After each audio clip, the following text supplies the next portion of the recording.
Have you ever done everything right? You went to bed on time, you clocked a full 8 hours, but you wake up feeling like you barely slept at all? Yeah, you are definitely not alone. So let's dig into what's really going on. It's such a frustrating feeling, right? You're chugging coffee just to function, your focus is shot, and by the afternoon, all you can think about is getting back into bed. But here's the big secret. The problem probably isn't that you need more sleep. See, the issue isn't the quantity of your sleep. It's the quality. Your sleep isn't short, it's broken. It's being shattered into a million little pieces all night long, and that's the real reason you're so exhausted. All right, so let's dive right into this first big idea. We've got to completely shift our thinking from how long we sleep to how well we sleep. I mean, we've all had the 8 hours rule drilled into our heads our whole lives. But that's kind of like saying a fantastic meal is just about how long you sit at the dinner table. It's not. It's about the quality of the food, and it's the exact same thing with sleep. So, what's actually happening during those 8 hours? Well, your brain isn't just switching off. It's going on this incredible journey, cycling through all these different stages of sleep, from light to deep and into REM, over and over and over again. And check this out. These two stages right here, deep sleep and REM sleep, they are the MVPs of your night. Think of deep sleep as your body's personal repair crew, fixing muscles and tuning up your immune system.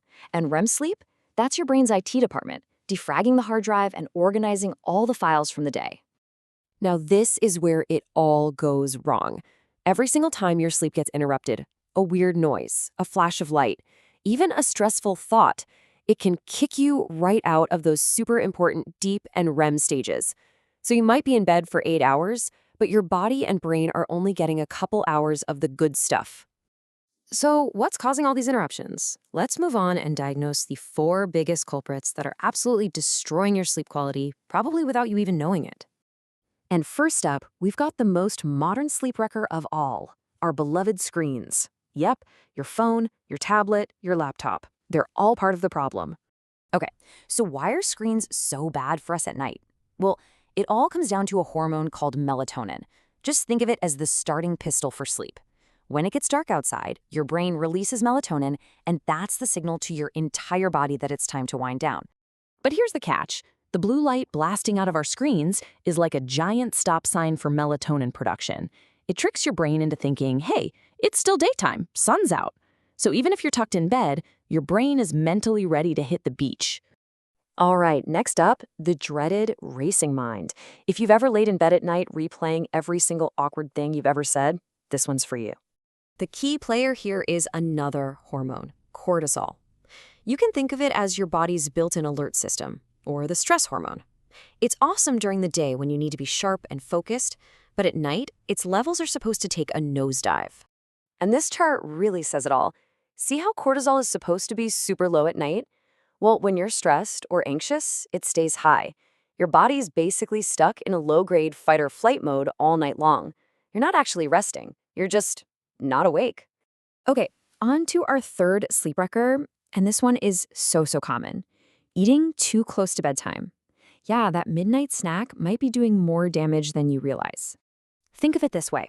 At night, your body has to make a choice. It can either be a construction site, rebuilding and repairing itself, or it can be a restaurant, digesting food. Here's the thing, it cannot be both at the same time. And when you eat late, you force it to be a restaurant all night, which means the important construction work never even gets started. And that brings us to our final sleep wrecker, which is all about consistency, or, well, the lack of it. Having a broken, unpredictable sleep schedule is basically a guarantee for broken sleep. See, your body runs on this incredibly precise internal 24-hour clock. It's called the circadian rhythm. This clock controls pretty much everything, your energy, your hunger, and of course, your sleep-wake cycles. And the one thing it absolutely craves is routine.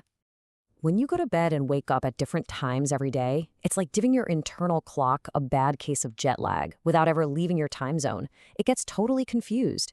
It doesn't know when to release sleep hormones or when to release wake-up hormones.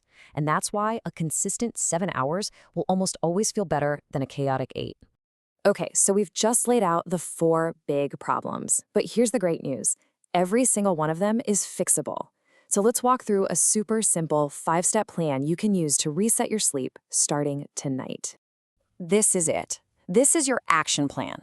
Every single one of these steps is a direct counterattack on one of the sleep wreckers we just talked about. This is how you protect your melatonin, get your internal clock back on track, and lower that nighttime cortisol.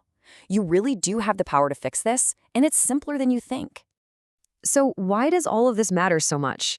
Because fixing your night is the absolute secret to unlocking your full potential during the day. And this really says it all, doesn't it? This isn't just about feeling a little less tired. It's about having the energy to actually chase your goals, the focus to do your best work, and just having a better, more stable mood. Quality sleep is the foundation that every great day is built on. So I've got a challenge for you. Don't try to change everything all at once. That's a recipe for failure. Just pick one thing. Looking at this list, what's one small change you can commit to fixing tonight?